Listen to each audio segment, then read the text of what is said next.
자동으로 스케줄링을 해주는 일정 관리 서비스 두더리코를 소개합니다. 두더리코는 스케줄을 관리하고 조율하는 데에 어려움을 겪는 대학생들을 위해 개발되었습니다. 이러한 문제점을 해결하기 위해 두더리코는 두 가지의 기능을 제안합니다. 첫 번째는 하루의 일정을 자동으로 스케줄링 해주는 일정 추천 기능입니다. 두 번째는 스케줄이 없는 빈 시간대를 간단하게 탐색할 수 있는 스케줄 추천 기능입니다. 기존의 일정 관리 서비스가 사용자가 입력한 일정을 단순히 보여주는 데 그쳤다면 두더리코는 자동으로 스케줄링을 해준다는 점에서 일정을 관리하는 시간과 노력을 줄일 수 있다는 장점이 있습니다. 이번에는 두더리코만의 두 가지 기능에 대해 더 자세하게 알아보도록 하겠습니다. 첫 번째 기능은 일정 추천 기능입니다. 일정 추천 기능은 하루에 남는 시간대에 유동 스케줄을 배치해주는 기능입니다. 이때 유동 스케줄은 과제하기나 올리브영 가기 등 스케줄을 언제 수행할지 날짜가 정해지지 않은 일정입니다. 다시 말해서 투두 리스트와 비슷한 개념이라고 볼 수 있습니다. 사용자가 학교 수업이나 아르바이트 등의 일정을 입력해둔 상태에서 일정 추천 기능을 사용하면 스케줄 사이의 빈 시간대에 유동 스케줄을 자동으로 배치해줍니다. 이때 두더리코 개발자들이 자체적으로 개발한 DTR 알고리즘을 사용해 스케줄이 배치됩니다. 이 기능을 통해 사용자는 일정들의 처리 순서를 직접 정하지 않고도 간편하게 하루의 스케줄을 받을 수 있습니다. 할 일이 너무 많아서 스케줄을 짤 엄두가 나지 않을 때나 어떤 일을 먼저 처리해야 할지 결정하기 어려울 때 두더리코의 일정 추천 기능을 사용해보세요. 두 번째 기능은 시간대 추천 기능입니다. 이 기능은 사용자가 입력해둔 일정 사이에 빈 시간대를 찾아주는 기능입니다. 사용자가 일정을 계획하고 싶은 날짜와 예상되는 소요 시간을 입력하면 해당 소요 시간만큼 비는 시간대를 리스트로 제공해줍니다. 팀 프로젝트 회의 시간을 정하거나 친구와의 약속을 잡을 때 내가 언제 시간이 되는지 일일이 찾기 귀찮았다면 두더리코의 시간대 추천 기능을 이용해보세요.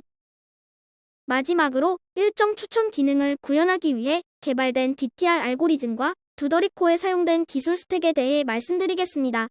이해도를 높이기 위해 알고리즘의 세부적인 내용은 배제하였습니다. DTR 알고리즘은 크게 두 가지의 케이스로 나누어집니다. 케이스를 나누는 기준은 스케줄을 배치할 시간대의 앞과 뒤에 위치한 일정들의 입력된 장소가 일치하는지 여부입니다. 케이스 1은 배치될 시간대의 앞, 뒤 장소가 일치하는 경우입니다. 반면에 케이스 2는 배치될 시간대의 앞, 뒤 장소가 일치하지 않는 경우입니다.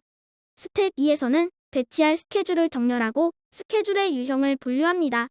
먼저 사용자가 입력해둔 유동 스케줄들을 정렬해주는데 이때 입력된 마감 기한이 가장 가까운 순서대로 스케줄을 정렬합니다. 마감 기한이 동일한 경우에는 중요도가 더 높은 순으로 정렬해줍니다. 즉, 그림에서처럼 마감 기한이 오늘인 스케줄부터 순서대로 정렬되고 마감 기한이 오늘인 것 중 중요도가 높은 스케줄이 더 높은 순위로 정렬됩니다. 정렬된 유동 스케줄은 사용자가 스케줄을 추가할 때 입력했던 장소를 기준으로 4가지로 분류됩니다. 첫 번째는 사용자가 장소를 입력하지 않은 경우고 두 번째 경우는 사용자가 카페나 올리브영 등 키워드로 장소를 입력한 경우입니다. 세 번째 유형은 스케줄을 배치할 빈 시간대의 앞 또는 뒤에 장소와 같은 장소가 입력된 경우입니다. 네 번째 유형은 스케줄을 배치할 빈 시간대의 앞과 뒤에 장소와 다른 경우입니다. 수많은 스케줄을 4가지의 유형으로 커버할 수 있는 이유는 무엇일까요? 바로 DTR 알고리즘의 케이스를 장소를 기준으로 2가지로 나누었기 때문입니다. 이제 스텝 3로 이동해 보겠습니다.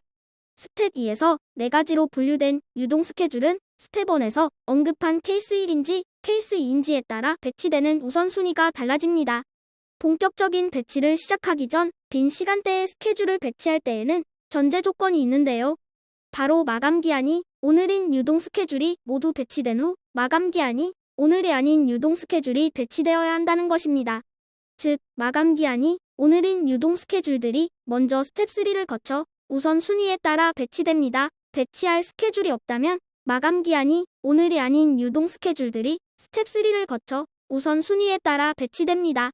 그리고 여기까지 실행했는데 배치되는 유동 스케줄이 없다면 해당 시간대는 비워둔 채로 스텝 4를 실행합니다. 스텝 3와 스텝 4의 전체적인 흐름에 대해 이해하셨나요? 이제 스텝 3에 대해 구체적으로 설명하겠습니다. 먼저 스텝 1의 그림을 보면 빈 시간대의 앞뒤, 스케줄에 입력된 장소가 A로 같은 것을 볼 수 있습니다.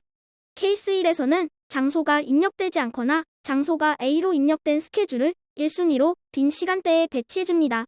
그 이유는 예시로 들면 더 쉽게 이해할 수 있습니다. 예를 들어 앞뒤 스케줄이 이화여대 신공학관에서 수행된다면 그 사이에 스케줄도 같은 장소인 이화여대 신공학관에서 수행되는 게 가장 합리적이기 때문입니다. 케이스 2는 유동 스케줄의 4가지 유형이 총 3순위로 나누어지는데요. 1순위에는 스텝 1의 그림에서 볼 수 있듯이 장소가 B나 C로 입력된 유동 스케줄이 포함됩니다. 그 이유는 케이스 1에서 말씀드린 대로 같은 장소에서 처리할 수 있는 스케줄을 모두 수행하는 것이 합리적이기 때문입니다.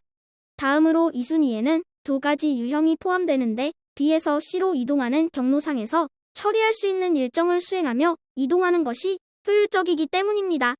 이런 식으로 하나의 유동 스케줄이 빈 시간대에 배치되고 나면 다음 비어있는 시간대로 넘어가 스텝 1에서 스텝 3까지의 과정을 반복 실행하게 됩니다.